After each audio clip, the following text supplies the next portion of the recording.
pasa a nosotros por muchos aspectos que necesitamos pasar para llegar a la intimidad con Dios.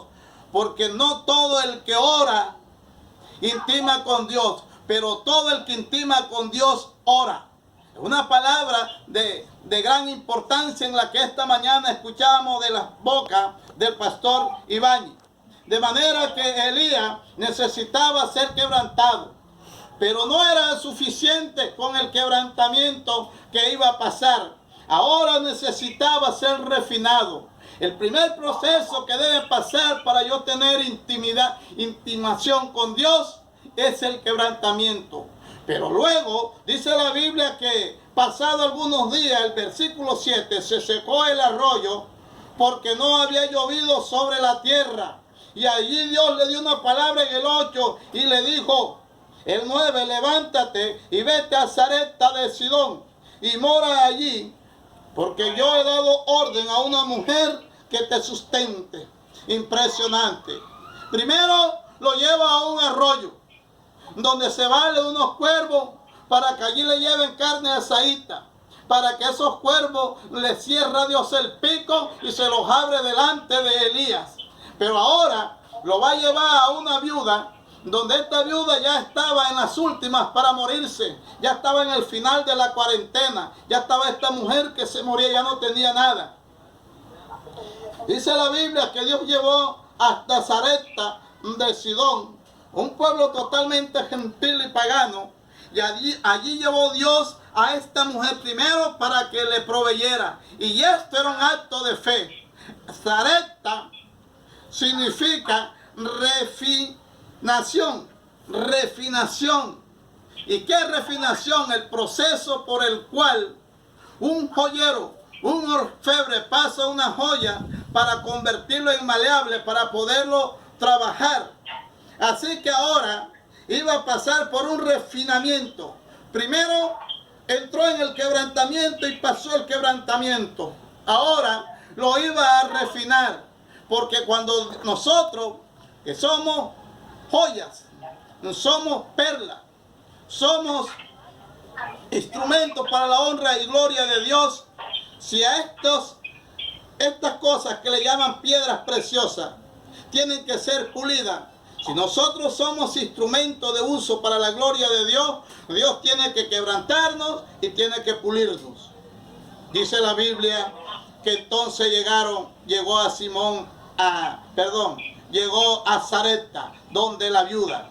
Y como les repito, Sarepta significa refinamiento. Allí Dios lo iba a llevar a una prueba de fe a Elías, porque Elías necesitaba ser un hombre completado.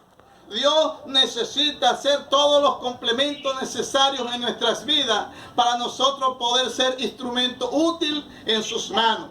De manera que pasado por este proceso, entonces Dios capacita y prepara a Elías después de tener una intimación ahora Elías con Dios. Porque toda persona que va a llevar Dios a una intimación con Él, necesita llevarlo y pasarlo por estos procesos de quebrantamiento y de refinamiento. Dice la Biblia que allí pasó un tiempo y Dios le proveyó a aquella mujer, Dios le proveyó la comida para todo, y pasaron muchos tiempos de la cuarentena allí en ese asilo, en ese confinamiento. Elías pasó un tiempo allí, pero ese tiempo que Elías pasó allí en confinamiento, por así decirlo, en la casa de aquella viuda, fue un tiempo en lo que Dios aumentó la fe. Fue un tiempo en lo que Dios le estaba enseñando a Elías a intimar, porque Dios necesita que nosotros intimemos con Él.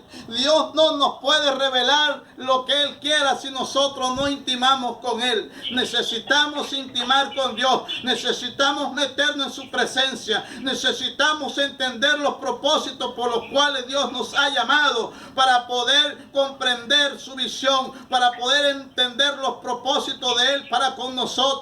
Porque si no es a través del quebrantamiento y del refinamiento, ¿cómo podrás llegar tú a la intimación con Dios? Por eso es que hay personas que no intiman con Dios, porque no han pasado por el proceso del quebrantamiento ni el refinamiento, porque no entienden lo que son estas cosas. Necesitamos pasar por estos procesos para ser instrumento útil y maleable, en lo cual Dios quiera hacer y haga de nosotros la vasija, el instrumento que a Él le parezca, después de haber pasado por un quebrantamiento y por un refinamiento, preparado para el buen uso de sus manos. Como buen orfebre, como buen alfarero que es el Señor, hará de nosotros lo que al bien le parezca. A su nombre sea la gloria. ¿Cuántos dan gloria a Dios? Oh santo, ¿vive o no vive? ¿Cuántos sienten la presencia de Dios? Aleluya. Dice la Biblia que una vez preparado allí, también en casa se muere el hijo de aquella viuda. Dios lo usa en poder para mostrarle que era el Todopoderoso y para que Elías se diera cuenta que Dios estaba con él. Luego en el capítulo 18, Elías regresa a mostrarle al pueblo que los profetas de Baal, en los cuales creía Acab y su esposa, no eran los dioses que producirían la lluvia, porque Baal era el dios de lluvia, y para mostrar que él no era el que daba la lluvia, Elías se aparece y también restaura el altar de Israel que estaba caído, porque los profetas de Baal nada podrían hacer, porque el único que restaura vida, el único que levanta el altar de tu corazón, es el Dios todopoderoso y eterno, que envió a su Hijo Jesucristo para que todo fuese restaurado y llegase a la medida de un hombre, de una mujer lleno de fe. ¿Vive o no vive? A su nombre sea la gloria. Dice la Biblia que en el capítulo que acabamos de ver, que acabamos de leer, dice la Biblia que ahora Elías se aparece a Acab. En este capítulo 21 podemos ver en el verso 17 que ahora Elías se aparece porque no había sido suficiente. Elías había hecho llover palabra delante de Dios y clamando a Dios había hecho llover.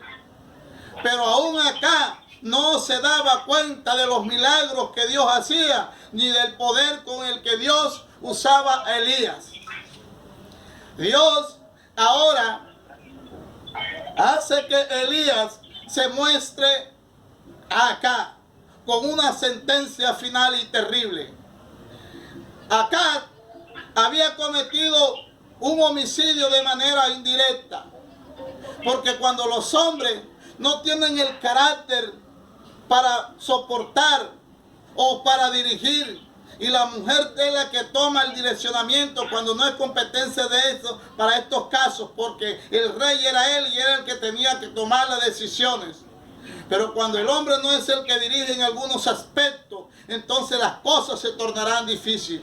Dice la Biblia que esta mujer solicitó el anillo del rey y hizo que mataran a Nabot. Levantó una calumnia contra Nabot porque el pelele de Acab quería la viña de Nabot y se la dio. Y esto causó el desagrado. Esto causó el disgusto de Dios. Y por eso ahora Elías se le aparecía a Acab para corregirle, para enseñarle, porque cuando Dios quiere hacerle ver las cosas a uno, levanta a alguien que le corrija, levanta a alguien a que le diga a uno las cosas, porque es necesario que a nosotros nos corrijan. Si a nosotros no nos corrigen, estamos a expensas a que a nosotros nos engañe el diablo, estamos a expensas a caer en herejía. Por eso la Biblia dice en Proverbios 26:6 que con misericordia y verdad se corrige el pecado. Proverbios 16:6, que con misericordia y verdad se corrige el pecado, y con el temor de Dios los hombres se apartan del mal. Dice la Biblia que ahora Dios venía con una palabra profética a través de Elías para que acá o se corrigiera o se siguiera perdiendo, porque Dios también da la palabra para que el hombre atienda a Dios, o él verá si sigue perdido conociendo la verdad. Y dice la Biblia que Elías llegó con estas palabras acá y le dijo: así ha dicho Jehová, no mataste y también has despojado. 2 delitos había cometido acá a través de su esposa, aunque él no había hecho nada, pero por haber permitido que esta mujer hiciera esto, él era asesino y había despojado también. Se había convertido en despojante de la viña de Nabot, y también le había asesinado por haber dado el permiso. Y dice la Biblia que cuando se encuentran, el recibimiento de acá fue una manera despectiva. En el 21:20 dice: y acá dijo Elías, me has hallado, enemigo mío. Y él respondió: te he encontrado, porque te has vendido a hacer lo malo delante de Jehová. Esta es la parte en la que Dios comienza el confrontamiento. Y el confrontamiento viene del griego confronti, que significa mirar a la frente, que significa mirar en medio de los dos ojos la cara de la persona. Eso es confronti, mirarlo frente a frente y con los ojos bien pelados si es necesario, porque se necesita hacerle ver a aquella persona que lo que se le va a decir es una gran verdad. Y allí Elías se enfrenta a Acab y comienza a decirle: porque aquí yo traigo mal sobre ti y barreré la posteridad. 2 cosas le dijo: Dios va a hacer cosas grandes, y la posteridad significaba la familia. Dios iba a hacer juicio con Acab y su familia, porque Acab había hecho lo malo. Su esposa era una bruja, su esposa era una impía, que sus acciones y características se ven reflejadas por allá en Apocalipsis capítulo 2, donde esta mujer aparece mostrando algunas características de las doctrinas y religiones que hoy se han desviado. A su nombre. Gloria a Dios. ¿Vive o no vive? Vive. Dice la Biblia que Elías comenzó a tomar la palabra, y allí comenzó a dictarle la sentencia que Dios le había dicho que dijera. ¿Saben que Colosenses 3:25 dice en la Biblia acerca de la justicia? Hay un texto en Colosenses 3:25 que dice así: mas el que hace injusticia recibirá la injusticia que hiciere, porque no hay excepción de persona. Acab había cometido una injusticia, porque no hay persona injusta en esta tierra que no reciba el justo castigo de Dios, porque cuando a los hombres en la tierra se le olvida hacer justicia, cuando los jueces y las leyes que los gobiernos establecen se les olvida la justicia que deben de hacer y se convierten en injustos, entonces Dios hará justicia. Por eso en estos momentos Dios está haciendo justicia, porque Dios en estos momentos está sacando muchas cosas que estaban escondidas. Dios las está sacando en todos los países. Todas las corrupciones, todas las cosas secretas que muchos tenían, está sacando Dios a la luz. Hace poco en el ejército sacaron 15 oficiales, entre ellos de alto y bajo rango, porque estaban comprometidos en cosas de espionaje. Dios saca a la luz la injusticia y lo que Israel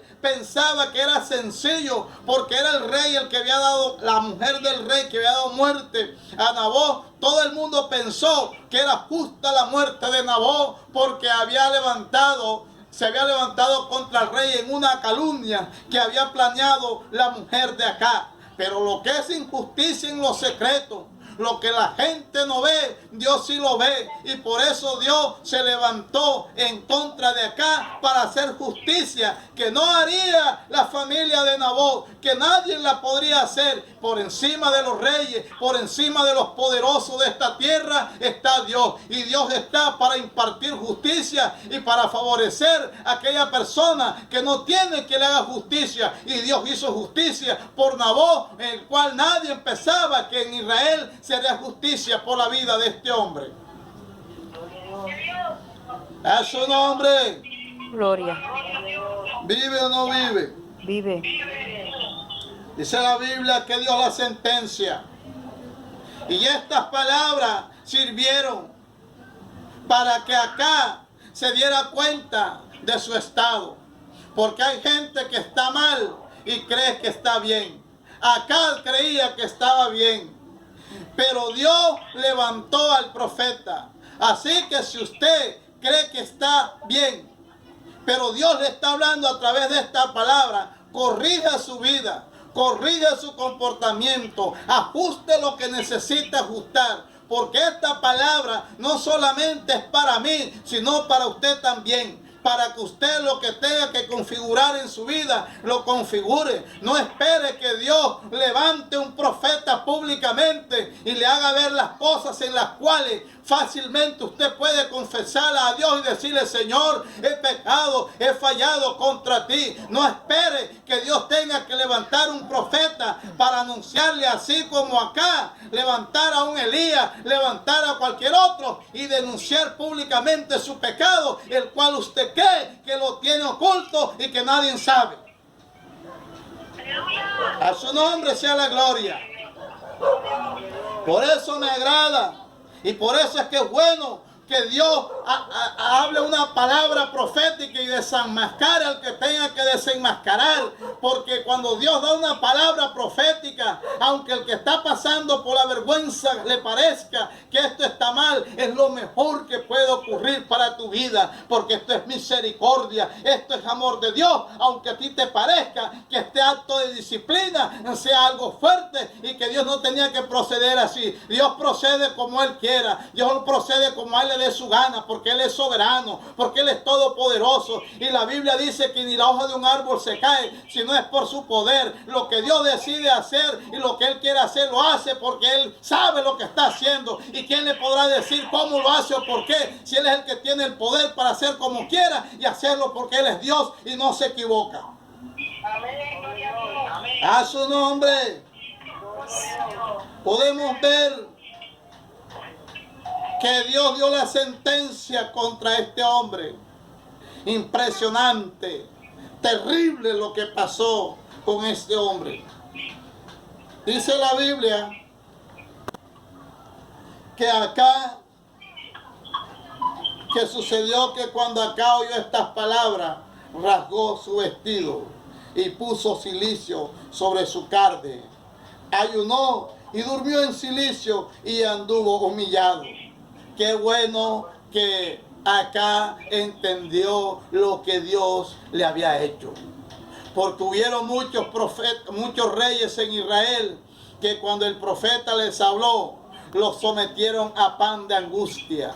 A Jeremías, cuando habló a un profeta que no recuerdo bien, fue sometido a angustia. Y usted sabe qué es angustia: un pan con agua en la mañana y un pan con agua en la tarde. Eran las porciones que recibían todos los que estaban castigados en pan de angustia. Pero este rey, cuando oyó la palabra profética de Elías, dice la Biblia que hizo lo que tenía que hacer. Y dice que cuando oyó la palabra rasgó su vestido. Y usted sabe qué significa esto. Rasgar vestido es señal de dolor. Es señal de que ha pasado algo que le ha dolido. Ha ocurrido algo que ha penetrado hasta sus entrañas. Y aquella palabra penetró en acá hasta sus entrañas, de manera que aquello hizo que le hiciera reflexionar. Que esa fue la palabra que Dios usó a través del apóstol Pedro, cuando dice que aquella palabra entró en aquellos hombres judíos que estaban escuchando al apóstol Pedro. Y dice que aquella palabra entró sobre ellos. En el capítulo 2 podemos ver que esta palabra hizo que cambiara el modo de pensar de estos israelitas. Porque allí en el capítulo 2 vemos cómo fueron, la Biblia dice, compungidos. Y eso compungido significa que habían sentido un dolor. Dice en el 2:36, sepa pues ciertísimamente toda la casa de Israel que este Jesús a quien vosotros crucificaste, Dios le ha hecho Señor y Cristo. Al oír esto se compungieron de corazón y dijeron a Pedro y a los otros apóstoles, varones hermanos, ¿qué haremos? Cuando la persona se confronta para divulgarle su pecado, para divulgarle su estado deprimente y de ruina, esa persona, por muy ignorante que sea, tendrá que tomar una decisión, porque está desenmascarado, ya no puede ocultar su pecado delante de Dios. Y acá no podía ocultar su pecado. La casa de Israel no podía ocultar su pecado, porque lo que Dios le estaba diciendo era un descubrimiento que solamente ellos sabían. A su nombre, ¿vive o no vive? Vive. Así que cuando Dios saca el pecado a la luz, es un bien. Dice la Biblia que acá sintió dolor, pero también mostró que no solamente sentía dolor, sino que entró en silicio.